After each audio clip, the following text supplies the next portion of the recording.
best friend went missing 3 years ago. He just posted something on his Snapchat story. It felt unreal. Seeing that purple ring around his profile, I had descended my entire life and soul to searching for him. And there it was. Activity on his thought to be dead Snapchat account. Cody had been my best friend since the 2nd grade. We had gotten along like two peas in a pod. Since the day we met, when he disappeared when we were both 19, it felt like part of me had been taken with him. After 6 months of searching, the police declared it was a cold case, but I never gave up. I had spent the better part of 2 years looking for Cody. To no avail. I became depressed without a best friend. There was no point in living. I hadn't trusted people enough to tell anybody, but I was close to just ending it all when I just happened to open up Snapchat, hoping somebody had reached out to me. And there it was. It felt too good to be true.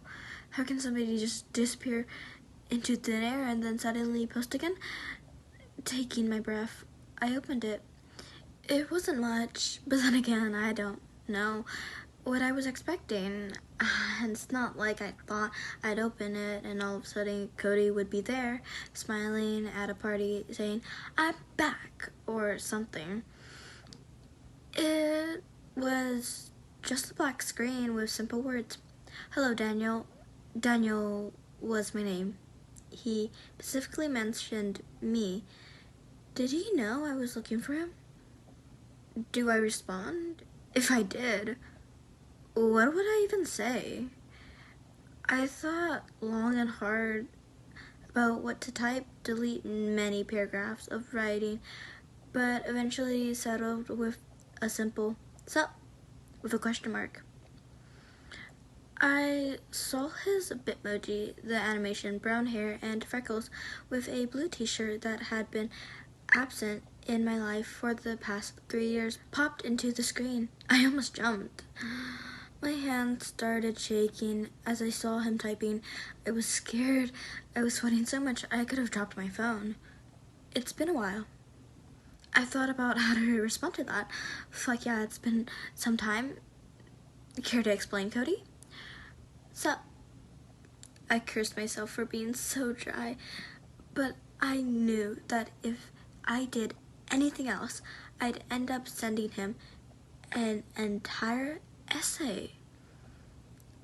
I'm sorry that I left you. I can't explain anything, but I'm here now. After that, we just talked, shooting the shit. It was like he never left. He was the same Cody from all those years back. For a few hours, the darkness of the world faded away. Cody was here, and that's all that I cared about. He didn't even tell me what happened, and he never showed his face. A little part of me thought it was a scam. Maybe somebody had stolen his phone somehow and catfished me, but I could tell it was Cody. I had talked to him every day since we were 8. I could pick up his mannerisms, and without a doubt, it was Cody.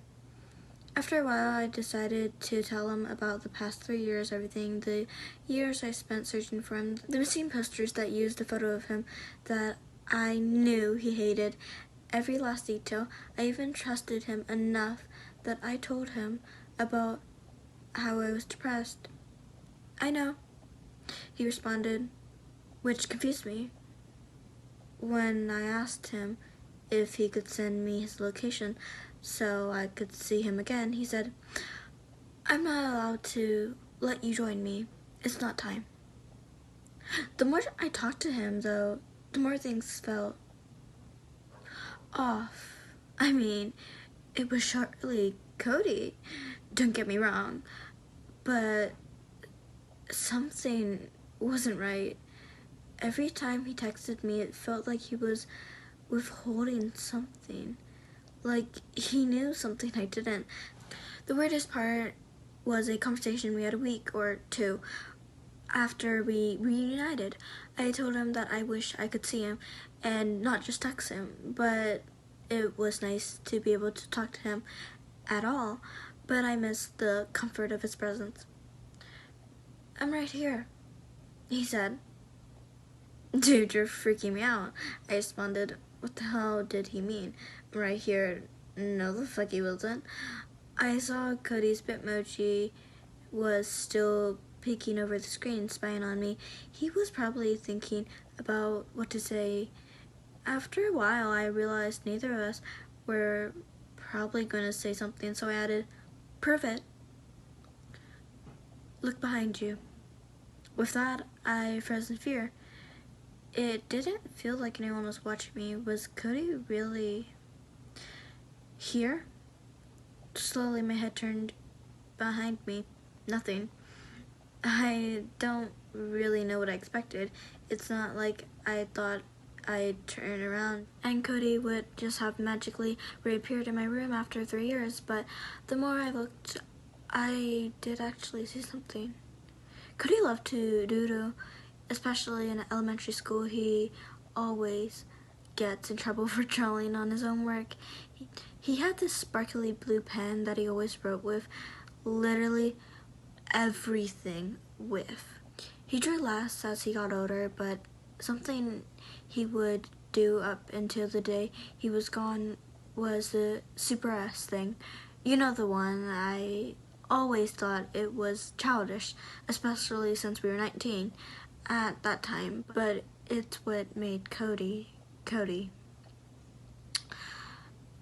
And then there, drawn on my wall with a familiar sparkling cyan ink, was a Super S. I don't know when it got there or how, but it's solid.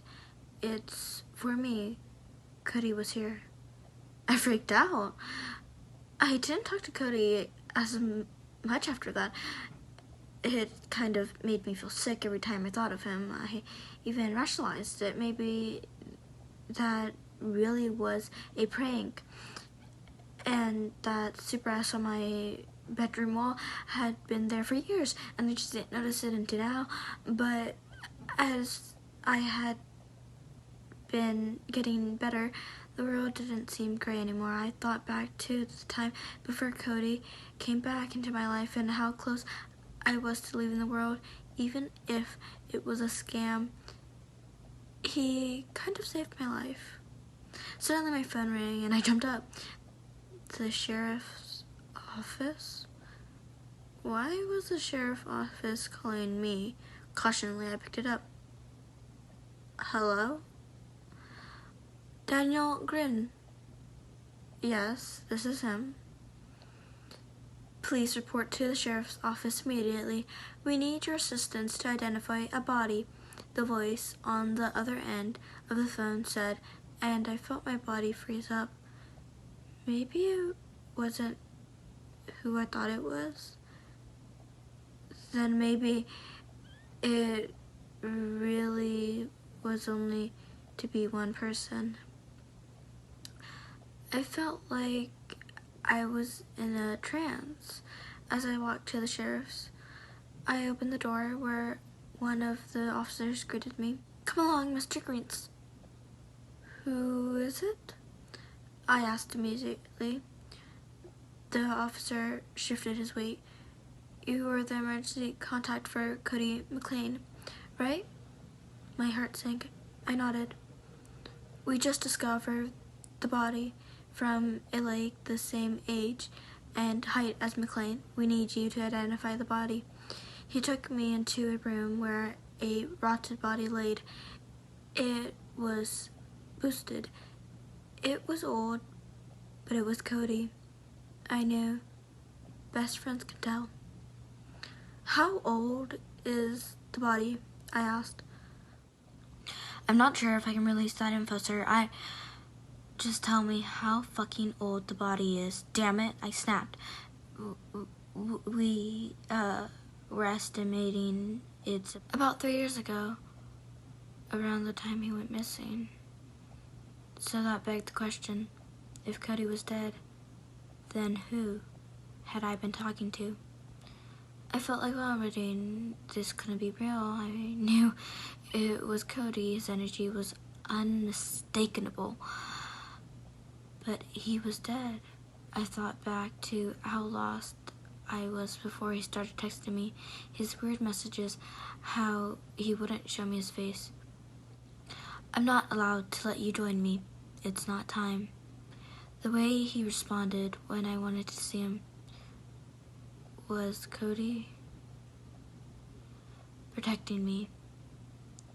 Was it possible that he did this all to keep me from killing myself? It was all too much to think about. Just then, my phone went off. It was a sound I was way too familiar with. A bright bing from a Snapchat notification.